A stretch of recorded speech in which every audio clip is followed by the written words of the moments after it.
my top 5 pieces of advice for startup entrepreneurs plus a bonus piece of advice. This is the information I conveyed to the startup founders at Gener8tor OKC earlier this week during a mentor swarm, and now I'm going to share, obviously, a less detailed and more abridged version with you today, but these are topics to think about if you are starting or running a business, anything that you want to be successful, and you don't know where to begin and where to put your efforts.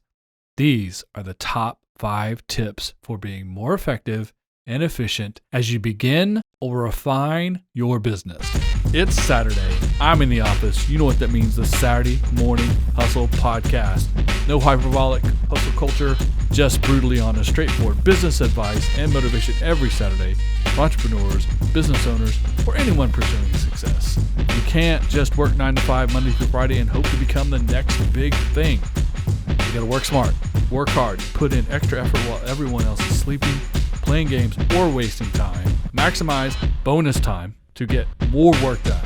This podcast is for anyone willing to come in early, stay late, hustle on the weekend to be truly great. Here is the top 5 plus a bonus tips I provided to the multiple startup founders at Gener8tor OKC earlier this week. And these are the top 5 because these were the common themes that came up over and over multiple times with each of these founders, even though they were all creating very different companies for different audiences with different reasons. These were the common themes. Those themes are, I'm going to tell you what the top 5 list is. I'm going to then go back and give you detail to a point for each of those top 5, enough to give you enough information to apply to your situation, and then do some research on your own. And then at the end, I'll give you my bonus tip. So those top 5 tips are focus, hearing no more than yes, following opportunity, ICP, not the insane clown posse, but the initial or ideal customer persona, ICP, and finally, differentiation. 1, focus. 2, no's and yeses. 3, opportunity. 4, ICP. 5, differentiation. The bonus comes at the end of the podcast. So back to the top. Number 1, focus. The best way to fail is to try to be everything to everyone. The best way to be successful is to be highly focused in everything you do. Number 1, who your customer is. It can't be everybody. It can't be simply men or women or people between 10 and 50. It's simply too broad.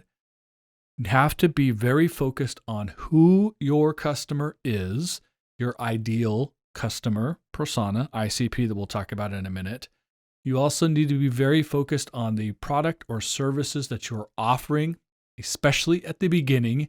You don't need a full catalog of 500 products. You need 1, possibly 2, flagship products that will help launch the company and let consumers understand what it is you're doing. So if it's a product or a service, it doesn't matter. You don't need 500 versions of it. You need 1 or 2 very specific things that you do so that when someone encounters your business for the first time, they know exactly what it is you're offering and if it's something they're interested in, and they can determine the value for themselves. So focus in who your customer is. Focus in your service. Focus in your value proposition. This is another mistake a lot of small business owners make is our product is better. It's prettier. It's faster. It's a better price. It'll make your life better. They'll give you all of these reasons to do business with them because they're afraid if they don't say it, you won't recognize it. But what they really do is confuse the audience with too many value propositions. What's the main value proposition? What is the focus of your value proposition? Is it price? Is it availability? Is it a better piece of technology or a better construction? Do you have superior customer service? Even if your product or service is great, if you're going to use the value proposition of your customer service, you should be speaking about that first and primarily and more often than the product or service itself, if That's your value prop. So be focused in who your consumer is, the services that you're going to offer them, the value that comes with it, and how you explain your business. This is why it's often called an elevator speech. If you have between 15 and 30 seconds to explain to someone the time it takes an elevator to go a couple of floors, what your business is, what your product or service is, why they should do business with you. If you have 15 to 30 seconds, you give an elevator speech. Believe it or not, it's only 2 to 3 sentences long.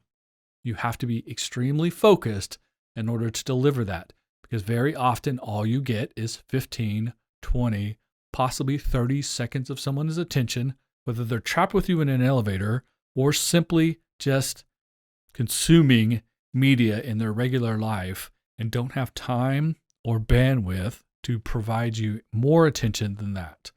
So the more focused your consumer profile is, the more focused your messaging can be, the more focused your service list is, the more focused your value proposition, the more focused you are in delivery, the more focused you are in the delivery channels, consistency, etc. Focus provides you the opportunity to do these things well. That's why it's the number one piece of advice. Number two, more no than yes.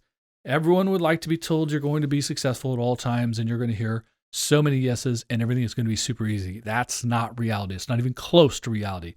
The reality is you will hear no 100 times before you hear a yes. And you will hear no 100 more times before you hear the next yes.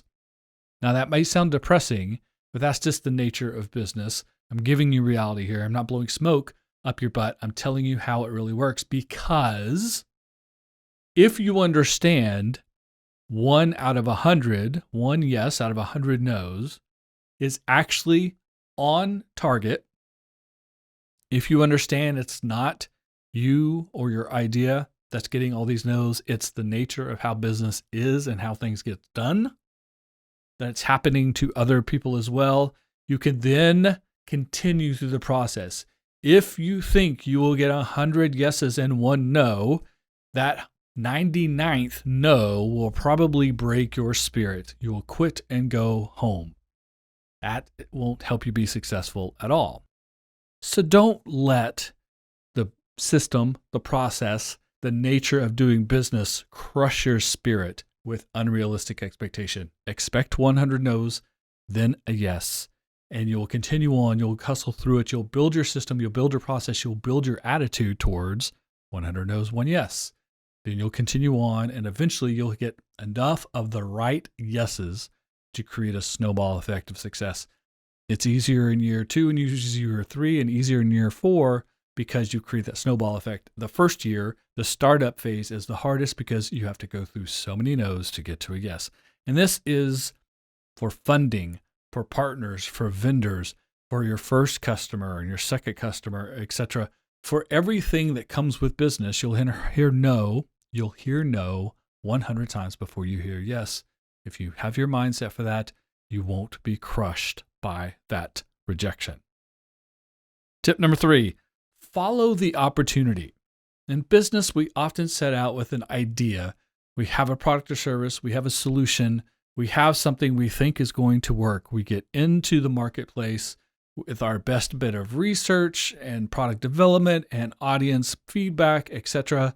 And sometimes our assumptions were right and we follow them. And sometimes our assumptions were wrong, or we missed an opportunity we didn't realize. If you want to be successful in business, follow the opportunity. You can't force opportunity into the market. Too many people are out in the world talking about disruptors and making major change, but there's a real reason you can list about 5 to 10 disruptors on 1 or 2 hands have actually disrupted industries out of the hundreds of thousands of people that have tried. You might get lucky as a disruptor, but if you want the best opportunity to be successful, you will follow the opportunity, not forcing audiences onto your vision, following what happens. So if you set out to create a piece of software that does a certain thing, and it doesn't actually work that well doing that, but you can apply it to a different situation, the situation B, and it works better there. Or if you build a physical product or you have a process, etc., that doesn't fit your initial idea, but does fit something else. Could you imagine if you developed a drug for headache reduction that then also potentially could cure Alzheimer's?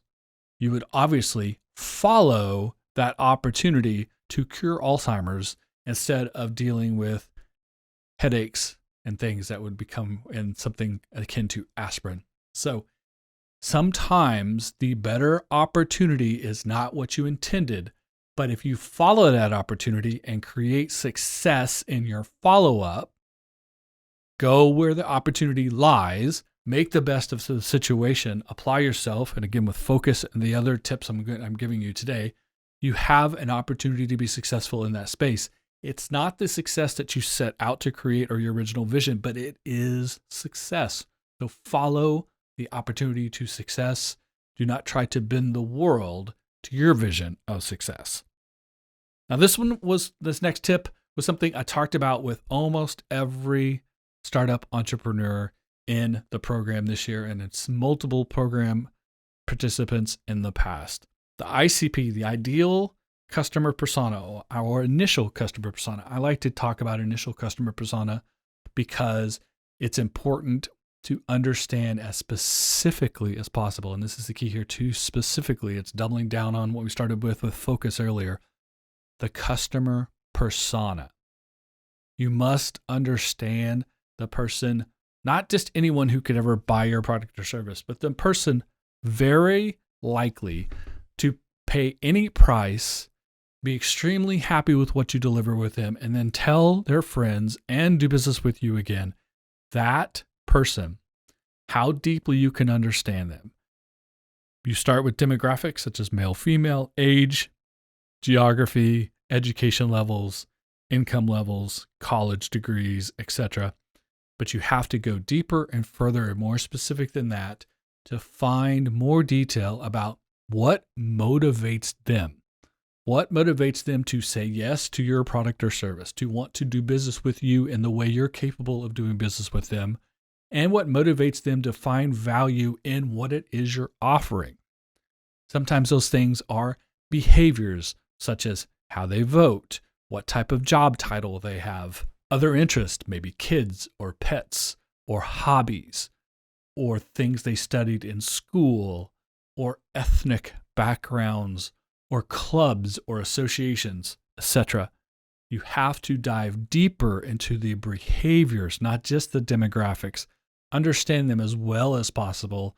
Then focus, we said earlier, all of your marketing, the messaging, the imagery, the channels, the consistency, etc., to that consumer persona.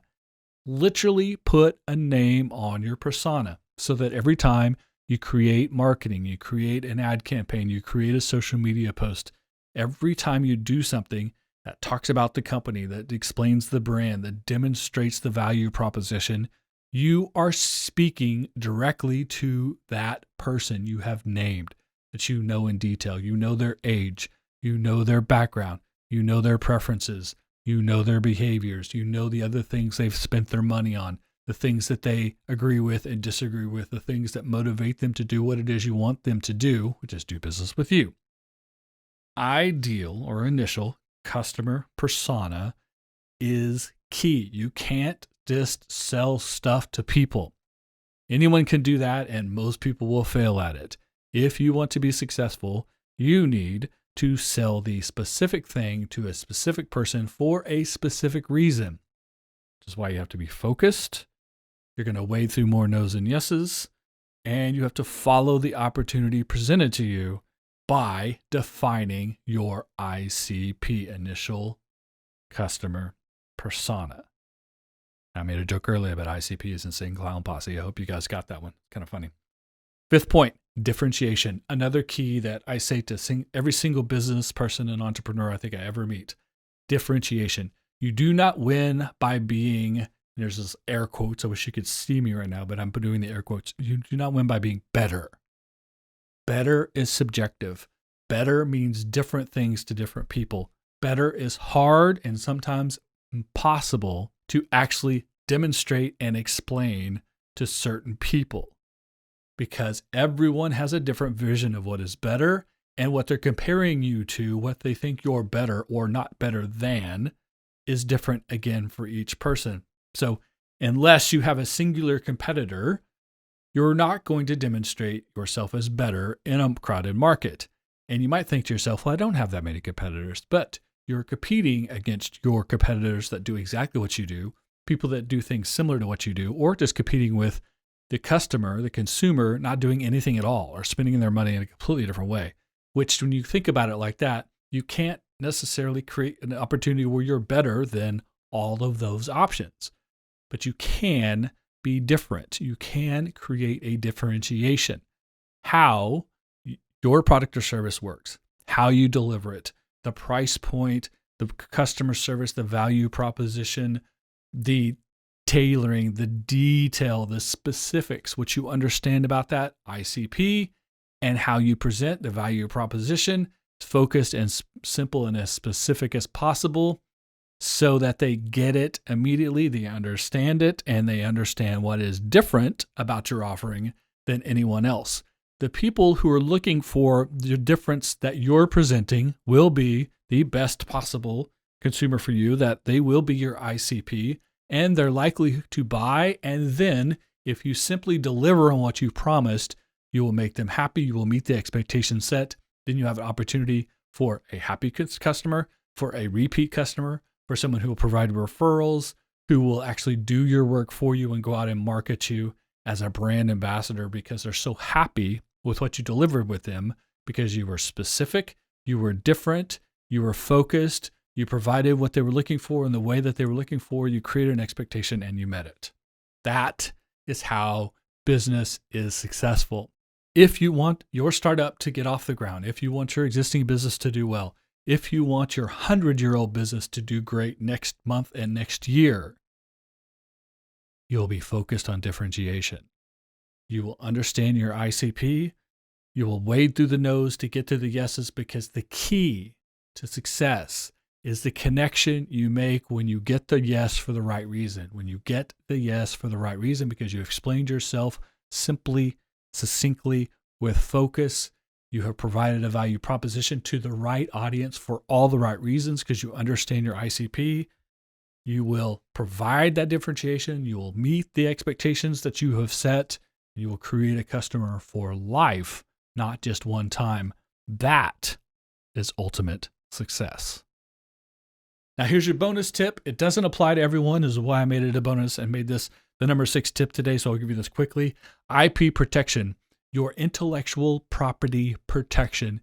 This can be tricky. It can be sticky. People talk about it a lot. Most people don't understand it. You probably need to talk to an IP lawyer if you have an actual IP that can or cannot be protected. This is a piece of software. This is a piece of code.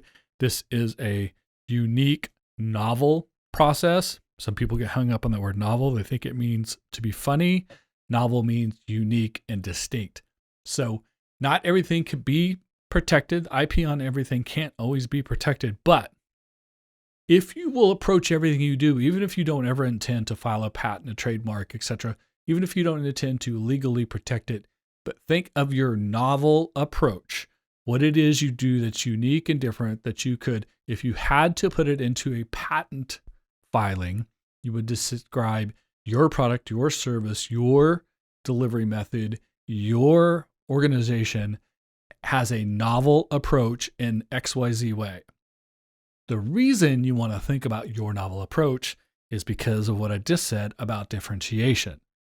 If you can't explain it in a novel way, if you can't provide what the differentiation is, then you're not going to set yourself apart from the crowd. You're not going to set the right expectations. You can't meet those expectations. So that's the opposite of what we've been talking about for the last 15 or so minutes. So think about whether or not you can and or should, depending on cost and ability to protect, ensure your intellectual property, but do be thinking about that intellectual property, about your processes, about your systems, about everything around your company in a novel way, the unique way that you do it that offers value for that consumer that you know so well, sets you apart, and allows you to be successful. Chew on all that. Research it if you need to. See you next week. Thanks for listening. Subscribe so you never miss an episode. Leave a comment, leave a review, share with a friend. I would really appreciate that. Follow and engage on social media, Twitter, Instagram, LinkedIn, and the Saturday Morning Hustle Facebook fan page. All the information, all the past episodes, all the Saturday Morning Hustle, Entrepreneur AF, and Coffee and Donuts swag is at SaturdayMorningHustle.com.